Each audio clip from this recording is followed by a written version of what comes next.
Saudi আরব দা সান্ডা মাল ধরে লাইছি, আজকেও মাল ধরে লাইছি।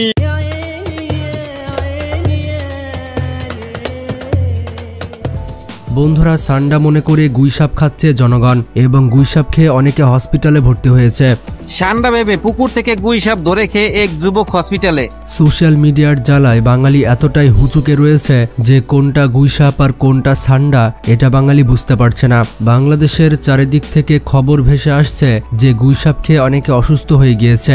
এক যুবক পুকুর থেকে একটি প্রাণী ধরে সন্দেহ করছিলেন যে এটি সান্ডা মাছ, কিন্তু পরে বোঝা যায় সেটি ছিল একটি গুইসাপ। এখন কফিলের ছেলের প্রিয় খাবার দিয়ে ফেসবুকটা ভর্তি হয়ে গিয়েছে।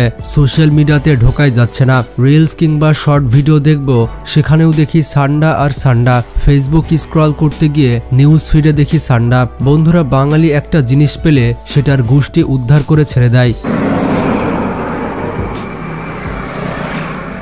আর বাঙালি যে গোষ্ঠী উদ্ধার করতে এক্সপার্ট সেটা আপনারা ইতিমধ্যে বুঝেছেন। সান্ডা আর কফিলের ছেলে মেয়ে নিয়ে মানুষ এই পরিমাণ সোশ্যাল মিডিয়াতে পোস্ট করেছে যে সান্ডা ছাড়া ফেসবুক আর ইউটিউবে এখন কিছুই নাই। এইসব দেখে অনেকে রেগে মেগে কমেন্ট করছে যে সান্ডা নিয়ে যারা পোস্ট করবে তাদের যেন যৌন শক্তি কমে যায়। বন্ধুরা, একবার চিন্তা করে দেখুন মানুষ কতটা বিরক্ত হলে এই ধরনের কমেন্ট করে। আগে বন্ধু বান্ধবরা বিভিন্ন হাসি রিলস পাঠাতো, এখন ইনবক্সে পাঠায় বিভিন্ন ধরনের সান্ডার বিরিয়ানি, সান্ডা কিভাবে ধরতে হয়, সান্ডা রান্না করার ভিডিও।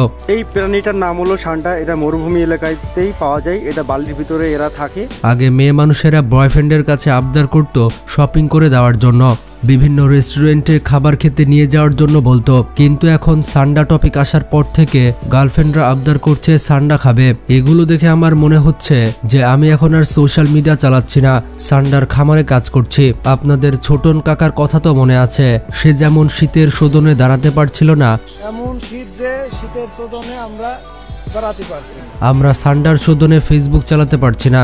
বন্ধুরা, চারিদিক এতটাই সান্ডাময় হয়ে গিয়েছে যে আপনি ফেসবুক বন্ধ করে ঘুমাবেন, ঘুমের মধ্যেও স্বপ্নতে দেখবেন যে কফিলের ছেলের জন্য আপনি মরুভূমিতে সান্ডা ধরছেন।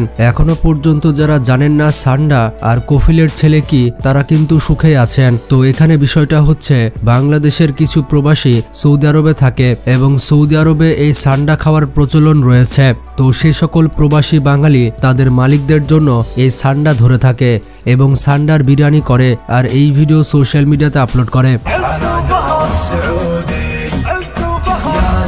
সেই ভিডিও আমাদের দেশে কোনো এক চৌধুরীর নাতি শেয়ার করে। তো সেই থেকে শুরু হয় বাঙালির সান্ডা খাওয়ার আক্ষেপ। এইসব দেখে কিছু কফিলের নাতি রয়েছে যারা বাংলাদেশে সান্ডা খুঁজতে বের হয়েছে। বাংলাদেশে সান্ডা খুঁজে না পেয়ে তারা গুইসাপ খুঁজে পেয়েছে এবং অনেকে মনে করছে গুইসাপই হচ্ছে সান্ডা। আর এই গুইসাপ রান্না করে খাওয়ার পর তারাও হয়ে গিয়েছে ঠান্ডা, কারণ গুইসাপ আমাদের শরীরের জন্য ক্ষতিকর। এটি হচ্ছে একটি বিষাক্ত প্রাণী, মানে গুইসাপের মাংস মানুষের পেট সহ্য করতে পারে না, কারণ গুইসাপ হচ্ছে মাংসাশী আক্রমণাত্মক প্রাণী। সময় সময় এটি মানুষের উপরে হামলাও করে থাকে।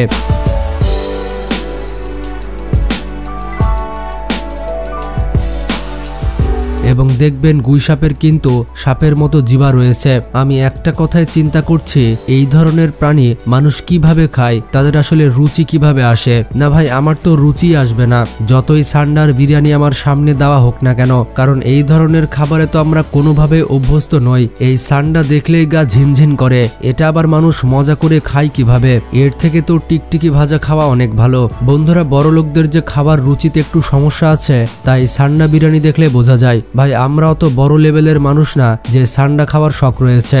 অনেকে মনে করে থাকে সান্ডা খাওয়া হারাম, আবার অনেকে মনে করে থাকে সান্ডা খাওয়া হালাল, আবার অনেকেই বলছে সান্ডা খাওয়া মাকরু, কেউ কেউ বলছে সান্ডা না খাওয়াই উত্তম, এটিকে দেখে যাওয়াই ভালো। তাছাড়া বিষয়টি হচ্ছে সান্ডা একটি বিচিত্র প্রাণী, এটি কিন্তু পরিবেশের ভারসাম্য রক্ষা করে। বাংলাদেশে আইন রয়েছে এইরকম বন্য প্রাণী কিন্তু ধরতে পারবেন না, এটি আইনগত দণ্ডনীয় অপরাধ। আপনার আমার ফেসবুকে ঠেলাঠেলির কারণে এই সান্ডা প্রাণীটি কিন্তু বিলুপ্তি হয়ে যেতে পারে। তো ভাই অনেক হয়েছে, এই সান্ডা টপিকটা ছাড়েন এবার। ফেসবুকে দেখেন অন্য কোনো ট্রেন্ড আসলো কিনা। আর সান্ডা সম্পর্কে আপনার কি মতামত কমেন্টে জানান। ভিডিওটি স্কিপ করার আগে ছোট্ট একটি রিকোয়েস্ট থাকবে চ্যানেলটি সাবস্ক্রাইব করার। তো ভালো থাকবেন, আল্লাহ হাফেজ।